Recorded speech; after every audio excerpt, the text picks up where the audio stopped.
What did people in the Middle Ages really find beautiful? Medieval beauty standards might feel very different from today's ideals, but they were packed with deep social meaning, signaling status, virtue, health, and power. Over the next several minutes, we're going to explore what truly made someone attractive back then by looking closely at skin and face ideals, body shapes and hair, male beauty standards, and how social class, grooming, and culture influenced overall appearance. Chapter 1: Skin and Face. In medieval Europe, pale skin was the ultimate symbol of nobility and privilege. It wasn't just about looking beautiful. It was a clear sign that you didn't toil outside in the harsh sunlight. Noble women meticulously protected their alabaster complexions, sometimes only stepping outside very early or late in the day to avoid the sun. Some even plucked or shaved their hairlines to achieve a high, bulbous forehead, a feature prized as a mark of intelligence and refinement. Christine de Pizan, a famous medieval writer, praised women with smooth white foreheads, setting a literary standard that carried through the centuries. Women endured uncomfortable beauty rituals to keep their skin flawless, applying mixtures like egg whites and vinegar to prevent hair regrowth on their foreheads. Medieval medical theory, rooted in the humoral system, linked physical appearance to health and personality. Paleness was sometimes connected to a cold and dry temperament, while rosy cheeks signified balance and vitality, making beauty a direct reflection of one's well-being and character. But medieval cosmetics were more than superficial. They carried symbolic weight. Pale skin signified spiritual purity and closeness to God, while excessive vanity was frowned upon as sinful pride. Women used natural cosmetics, crushed berries for rosy cheeks and lips, and unfortunately, white lead powder to lighten the skin. The use of white lead, despite its toxic effects causing illness and even death, underscores how high the stakes were for achieving beauty. Applying makeup was a risk many were willing to take for status and acceptance. Eyebrows were thinned and spaced far apart, framing large, luminous eyes thought to reflect purity and virtue. Interestingly, slightly gapped teeth were seen as alluring, symbolizing passion and vitality, while small red lips completed the ideal facial look. Color in lips and cheeks was carefully balanced, enough to suggest health, but not too much, because that could imply vanity or even questionable chastity. Chapter 2: Body and Hair. When it comes to the body, medieval ideals celebrated curves instead of flatness. Paintings and manuscripts from the period show women with rounded bellies, full hips, and small, high breasts, clear markers of fertility, wealth, and health. These features communicated that a woman was well-nourished and capable of bearing children. Take the Lady of Shalott from the Arthurian legend as an example. She was described as soft-bodied and well-rounded, traits admired as the physical manifestation of femininity and life-giving ability.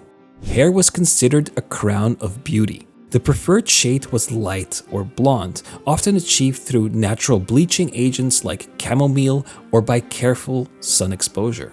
Women invested great effort in maintaining smooth, shiny hair. Unmarried women wore their hair long or in elaborate braids, while married women covered theirs with veils or fine caps as symbols of modesty.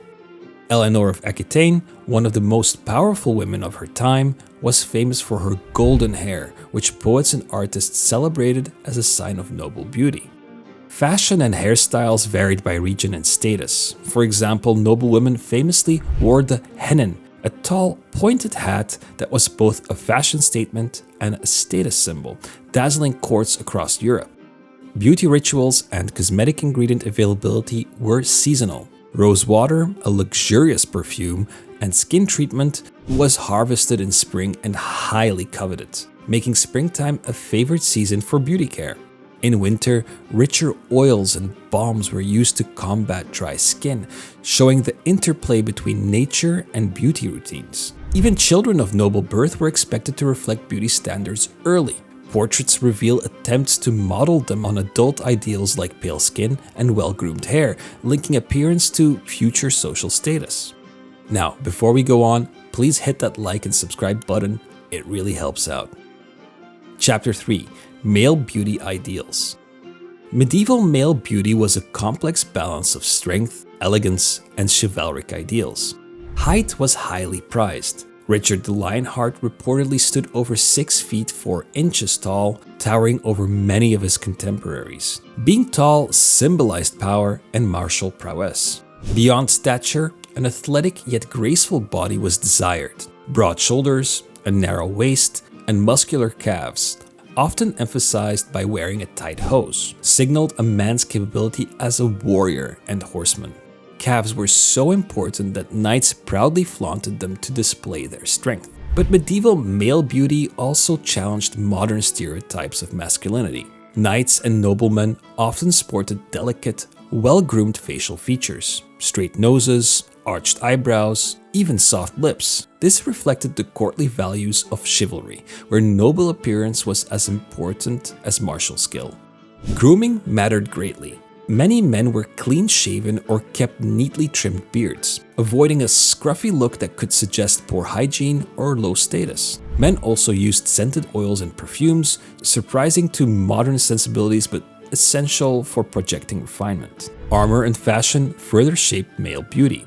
Well-fitted armor emphasized strength and presence, while luxurious fabrics and clothing showed rank. Hairstyles varied, but long, flowing hair was often preferred among the upper classes to enhance dignity and authority.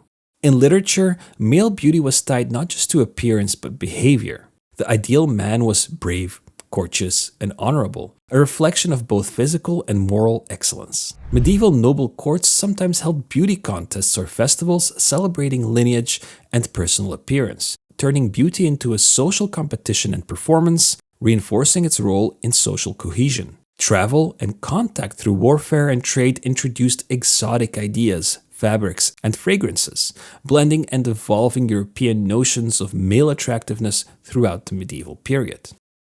Chapter 4. Class, Grooming, and Status. Social classes sharply divided beauty and grooming practices. Nobles flaunted their status with sumptuous clothing made of the finest silks, velvets, and brocades, richly embroidered and adorned with jewels. The opulence of fabric, the depth of color, and elaborate tailoring communicated rank and wealth at a glance. Dresses with long trailing sleeves and trains signaled leisure from labor, further elevating status. Peasants wore plain, practical wool or linen garments in muted tones. Their beauty was in strength and endurance. A strong back and calloused hands told stories of daily survival. A peasant woman who carried heavy water buckets uphill was respected for her stamina and contributions to community life.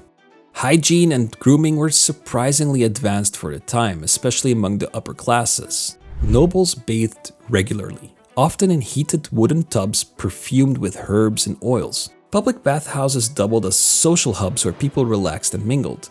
Cleanliness was tied directly to virtue and reputation. Fragrance played a significant role in medieval beauty as well. Strong perfumes weren't just about attraction. They were thought to protect against disease and evil spirits. Scent was an invisible layer of beauty and safety.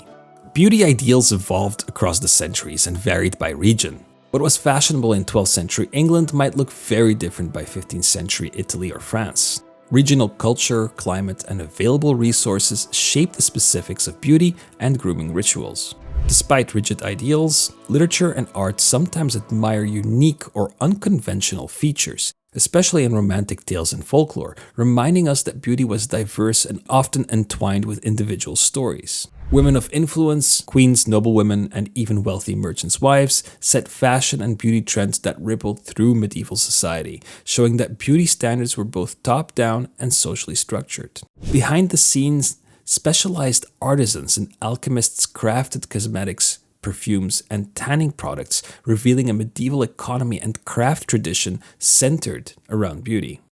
Medieval beauty standards might seem unusual, but they were deeply connected to identity, class, and morality. These ideals shaped how people dressed, groomed themselves, and navigated the social world. If this piqued your interest, I highly recommend checking out my video here on the left to see how clothing regulated status and beauty. For a fascinating look at medieval bathing rituals and grooming, my video on the right is also a must watch. Thanks so much for watching, check out my sources below, and see you in the next one.